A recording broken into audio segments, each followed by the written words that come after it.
तो hello everyone, welcome करता हूँ आपको पीवाईक्यू प्राइम में। और ये है क्लास टेंथ का first chapter, introduction to real numbers. मैं आज से क्लास टेंथ मैथमेटिक्स का सिलेबस शुरू करने जा रहा हूँ। और हम सारे चैप्टर्स प्रॉपरली जैसे पढ़ना चाहिए एक बच्चे को, उस तरह से आपको पढ़ाएंगे। सारे एग्जाम्पल्स कवर करेंगे, सारी थ्योरी पढ़ाएंगे और आपकी कॉन्सेप्चुअल बिल्डिंग करेंगे। लेकिन शुरू करने से पहले मैं दो बातें आपको बताना चाहता हूँ, जिसमें पहली बात तो ये है कि हम ऑनलाइन क्यों पढ़ा रहे हैं। वजह इसकी ये है कि डिमांड इतनी ज़्यादा आने लगी थी, फ़ोन बहुत आते थे लोगों के कि हमको पढ़ाइए, मुझको पढ़ाइए। तो फिर हमने सोचा कि चलें ऑनलाइन चीज़ें शिफ्ट करते हैं, तो इस वजह से हम ऑनलाइन आपके सामने हाजिर हैं। दूसरी वजह ये थी कि जब मैंने सोचा ना कि चलें अब ऑनलाइन आना है मुझको, तो मैंने देखता हूँ कि यूट्यूब पर किस तरह से लोगों ने पढ़ा रखा है। तो जब यूट्यूब पर सर्च किया तो मैं तो शॉक्ड था देखकर कि बड़े बड़े टीचर्स जो टेंथ में जिनका नाम चलता है, उन लोगों ने भी चीज़ों को सही से एक्सप्लेन नहीं किया था। अप्लाइड सेक्शन तो पढ़ाया था जहाँ पर क्वेश्चन सॉल्व करने होते हैं, न्यूमेरिकल्स होते हैं, लेकिन जहाँ पर थ्योरी की बात आती है ना, थ्योरम्स जहाँ पढ़ानी होती हैं हमको, एक्सियम्स जहाँ पर एक्सप्लेन करनी होती हैं, तो वहाँ पर जहाँ पर डिफाइन करना होता है हमको, वहाँ पर प्रॉपरली नहीं पढ़ाया हुआ जिस तरह से पढ़ाना चाहिए। उसकी वजह से नुकसान बच्चे का ये होता है कि टेंथ का सिलेबस करने के बावजूद भी एंट्रेंसेस एग्जाम वो क्वालिफाई नहीं कर सकता, उसके लिए अलग उसको कोचिंग की ज़रूरत पड़ती है। तो हमने इन सब चीज़ों को नज़र में रखते हुए आपके सामने अपना ये यूट्यूब चैनल बनाया है और हम आपको अब पढ़ाना शुरू करेंगे। मैं वीडियो शुरू करने से बता दूं, वीडियो शुरू करने से पहले आपको बता दूं कि ये सिर्फ ओवरव्यू है, रियल नंबर्स का ओवरव्यू है। हम इसमें शॉर्ट इंट्रोडक्शन लेंगे, फिर आगे बढ़ते जाएंगे, उस हिसाब से एक्सरसाइजेस करते जाएंगे। तो शुरू करते हैं बिना किसी देरी के, रियल नंबर्स। चैप्टर का नाम है रियल नंबर्स। तो सबसे पहला सवाल है कि रियल नंबर्स किसको कहते हैं। रियल नंबर्स को समझने के या डिफाइन करने के दो तीन तरीके हैं। सबसे इजी और इजीएस्ट वे रियल नंबर्स को समझने का वो ये है कि वो नंबर्स जो हम नंबर लाइन पर रिप्रेजेंट कर सकते हैं। मैं नंबर लाइन एक बना देता हूं।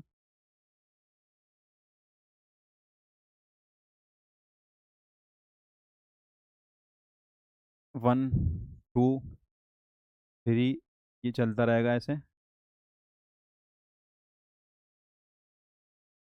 1, 0, -1, -2, -3, ये सारे ही रियल नंबर्स हैं। मतलब ये नंबर लाइन है ना, इस पर जो भी नंबर हम रिप्रेजेंट करेंगे वो सारे ही नंबर रियल्स होंगे।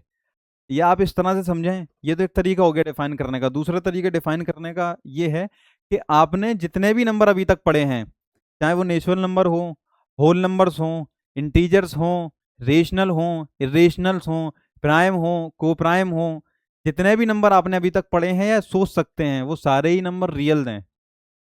मैं अभी सारे और भी ये रेशनल इरेशनल नंबर किस तरह से हैं, क्या है, इनको भी डिफाइन करेंगे। लेकिन क्योंकि हमको रियल नंबर का इंट्रोडक्शन देखना है ना, तो सिर्फ रियल नंबर पर ही फोकस करते हैं। तो मैं आपको एक तरीका और बताता हूँ जिससे सबसे अच्छे से हमको समझ में आएगा रियल नंबर्स क्या होते हैं। वो तरीका ये है कि आप इमेजिनरी समझ लीजिए। अगर आप इमेजिनरी नंबर समझ लेंगे ना, तो रियल नंबर आपके लिए समझना आसान आसान होगा। तो इमेजिनरी नंबर क्या होते हैं मैं बताता हूँ आपको।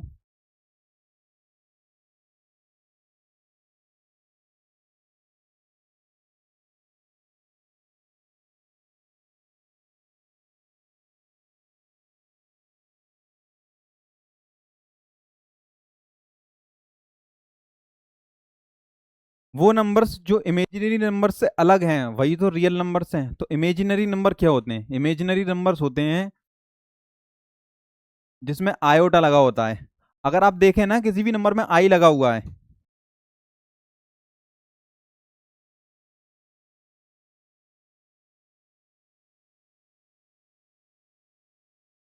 किसी भी नंबर में आई लगा है, इस आई को आयोटा कहते हैं। मैं बोलूँ 2i, मैंने कहा 3 + 5i, ये रियल नंबर, ये इमेजिनरी नंबर्स हैं। और जिनमें आई नहीं लगा हुआ वो रियल नंबर्स हैं। मैं और इसको थोड़ा सा एक्सप्लेन करता हूँ आपको समझाने के लिए। मुझको बताइए, किसी भी नंबर का अगर हम स्क्वायर करेंगे तो नंबर जो रिजल्ट आएगा, जो आंसर आएगा, वो पॉजिटिव होगा या नेगेटिव होगा? फिर दोबारा सुनिए, किसी भी नंबर का स्क्वायर करने पर जो नंबर आता है वो नेगेटिव होगा या पॉजिटिव होगा? चलिए इस चीज को देखते हैं।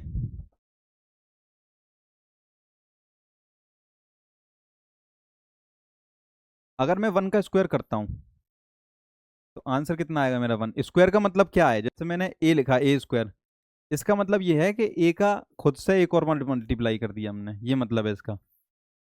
2 का अगर स्क्वायर देखूं मैं, तो 2 का स्क्वायर 4 है, 2 टू द 4। 3 का स्क्वायर देखूं अगर, तो 9 है, क्योंकि 3 इंटू 3। 4 का स्क्वायर अगर मैं चेक करूं, 16 है। 5 का स्क्वायर अगर मैं चेक करूं, 25 है। 6 का स्क्वायर अगर मैं चेक करूं, 36 है। ऐसे ही मैं अगर नेगेटिव में जाता हूँ, -1 का स्क्वायर चेक करूंगा तो 1 है। -2 का स्क्वायर चेक करूंगा तो 2, तो 4 है, ये 4 है। -3 का स्क्वायर चेक करूंगा, 9 है। -4 का स्क्वायर चेक करूंगा, 16 है। -5 का चेक करूंगा तो 25 है। मैं ये एग्जांपल लेकर आपको समझाता हूँ। -3 का स्क्वायर किया ना मैंने, तो इसका मतलब क्या है, -3,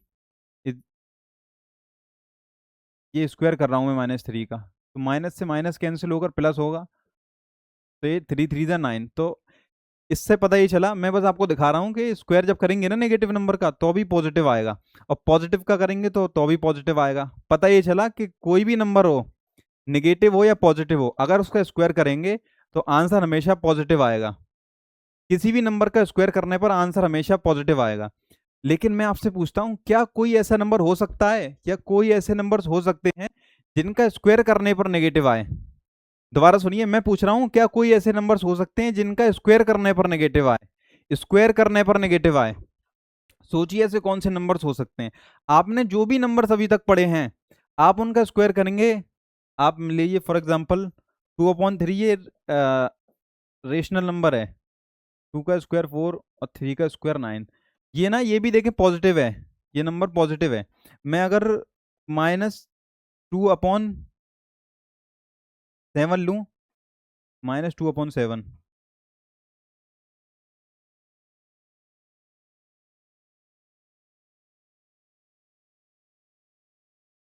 मैं एक और नंबर लेता हूँ, -2/5 लेता हूँ फॉर एग्जाम्पल। इसका स्क्वायर करूंगा तो कितना आएगा, 4/25। किस तरह से किया मैंने, -2/5 इंटू -2/5, इनका मल्टीप्लाई करूंगा तो 4 आएगा, और 5 का इधर मल्टीप्लाई करूंगा तो 25 आएगा, और माइनस माइनस ये पॉजिटिव हो गया। तो मैं किसी का भी स्क्वायर कर रहा हूँ, इंटीजर हो, रेशनल नंबर हो, होल नंबर हो, ठीक है, उसका स्क्वायर क्या आ रहा है, उसका स्क्वायर हमेशा पॉजिटिव आ रहा है। मैं आपसे पूछ रहा हूँ, क्या कोई ऐसा नंबर हो सकता है जिसका स्क्वायर करने पर नेगेटिव आए? जी हाँ, ऐसे नंबर्स हो सकते हैं जिनको हम इमेजिनरी कहते हैं। अभी मैंने जो आयोटा आपको लगाकर दिखाया था, उनका स्क्वायर करेंगे तो हमेशा आंसर नेगेटिव आएगा, तो वही नंबर इमेजिनरी है। और जिनका स्क्वायर करने पर आंसर पॉजिटिव आए वो रियल नंबर है। हम एग्जाम्पल से समझते हैं, जैसे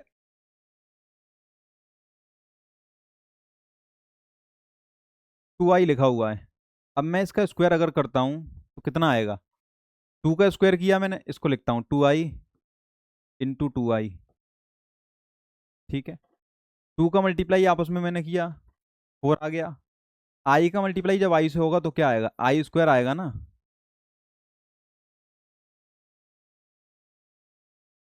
आई स्क्वायर आएगा। और आई स्क्वायर की वैल्यू क्या होती है, आई स्क्वायर की वैल्यू होती है -1, याद रखिएगा, आई स्क्वायर की वैल्यू है -1। तो इसकी जगह जब -1 रखेंगे हम, तो कितना आएगा, 4 इंटू -1, तो -4 आया। मतलब 2i का जब मैंने स्क्वायर किया तो आंसर कितना आया, मेरा आंसर आया -4। पता ही चला कि किसी भी इमेजिनरी नंबर का जब हम स्क्वायर करेंगे तो आंसर नेगेटिव ही आएगा। मैं और एग्जांपल लेकर आपको दिखाता हूं। आई जो है ना, आई, आयोटा, उसका कभी भी स्क्वायर करेंगे तो -1 आएगा। अभी इतना याद कर लीजिए आप, आयोटा का कभी भी स्क्वायर करेंगे -1 आएगा। तो हमको यहां से ये बात समझ में आई कि कभी भी किसी नंबर का स्क्वायर करेंगे हम, तो अगर नंबर रियल है तो आंसर हमेशा पॉजिटिव आएगा, और अगर नंबर इमेजिनरी है तो आंसर हमेशा उसका नेगेटिव में आएगा। जैसे मैं 4 ये लेता हूं मैं, 3i का अगर मैं स्क्वायर करूं, 3i का स्क्वायर तो क्या होगा, 3 का स्क्वायर 9, और आई का स्क्वायर आई स्क्वायर। आई स्क्वायर का मतलब क्या है? आई स्क्वायर का मतलब है -1, तो इसका आंसर -1 है। तो रियल नंबर्स को हमने तीन अलग अलग तरह से डिफाइन किया और बहुत अच्छे से समझने की कोशिश की है। पहला तरीका ये था कि वो नंबर जो हम रियल नंबर लाइन पर डिफाइन कर सकते हैं वो रियल नंबर्स हैं। दूसरा तरीका ये था कि वो नंबर जो हमने अभी तक पढ़े हैं सारे, क्योंकि उन्हीं नंबर्स को नंबर लाइन पर रिप्रेजेंट कर सकते हैं ना, वो सारे ही नंबर रियल हैं। और तीसरा और जो सबसे बेस्ट तरीका था वो ये था कि कभी भी किसी नंबर का स्क्वायर करते हैं और आंसर अगर पॉजिटिव आता है तो वो रियल नंबर है, आंसर अगर नेगेटिव आता है तो वो इमेजिनरी नंबर है। तो ये हमने चैप्टर का ओवरव्यू लिया है। अब जब हम आपको आगे पढ़ाएंगे ना तो सारी चीज़ें पढ़ाएंगे, प्रॉपर एक्सरसाइज कराएंगे। रेशनल नंबर्स क्या होते हैं, रेशनल नंबर्स क्या होते हैं, उन सबको भी पढ़ाएंगे। होल नंबर्स क्या होते हैं, वो सारी चीज़ें पढ़ाएंगे। अब क्योंकि चैप्टर का मैं ओवरव्यू दे रहा हूँ तो आपको बताना चाहूँगा कि इस चैप्टर में पढ़ने हम क्या वाले हैं। इस चैप्टर में हम को सिर्फ रियल नंबर्स के बारे में पढ़ना है, और रियल नंबर्स में फिर दो चीज़ें हमको पढ़नी है। एक तो मुझको इक्विलिट्स डिवीजन लेमा पढ़ना है, या इक्विलिट्स डिवीजन एल्गोरिथम जिसको कहते हैं। दूसरी चीज़ मुझको फंडामेंटल थ्योरम ऑफ अर्थमेटिक पढ़नी है। जब हम इस चैप्टर आगे करेंगे ना तो मैं आपको बताऊंगा इसका प्रैक्टिकल इंप्लीकेशन क्या है, ये रियल लाइफ में कैसे अप्लाई होती हैं, और हम इनकी हेल्प से क्या क्या चीज़ें कर सकते हैं। तो अगर फंडामेंटल थ्योरम ऑफ अर्थमेटिक की बात करें तो उसकी मदद से हम एचसीएफ एलसीएम हमको मेन इस चैप्टर में सीखना होगा कि एचसीएफ और एलसीएम हम कैसे निकालते हैं। फंडामेंटल थ्योरम ऑफ अर्थमेटिक की एप्लीकेशन एचसीएफ और एलसीएम में हम सीखेंगे कि एचसीएफ और एलसीएम कैसे निकालें। बाकी इक्विलिट्स डिवीजन लेमा तो शायद आपके सिलेबस से कट चुका है, लेकिन हम आपको फिर भी पढ़ाएंगे ताकि आपकी कॉन्सेप्ट बिल्डिंग हो और पढ़ाई थोड़ी सी इंटरेस्टिंग हो, क्योंकि ये पढ़ाना बहुत ज़रूरी है। आप जब पढ़ेंगे आपको समझ में आ जाएगा। Fundamental theorem of arithmetic multiplication पर बेस्ड है और इक्विलिट्स डिवीजन लेमा डिवीजन पर बेस्ड है। तो ये हमने आज ओवरव्यू लिया है। आने वाले दिनों में हम आगे का कोर्स भी करवाएंगे, आगे के चैप्टर्स कराएंगे। तो इस तरह से हम अपना सिलेबस आगे जारी रखेंगे। मैंने आपको सारी चीज़ें बता दी हैं किस तरह से हमको करना है। हम question by question, exercise by exercise, concept building के साथ आगे बढ़ते रहेंगे और आगे बढ़ते रहेंगे। अगर वीडियो पसंद आई हो तो वीडियो को लाइक करें, शेयर करें, चैनल को सब्सक्राइब करें। मिलते हैं ऐसी वीडियो के साथ, तब तक के लिए बाय बाय।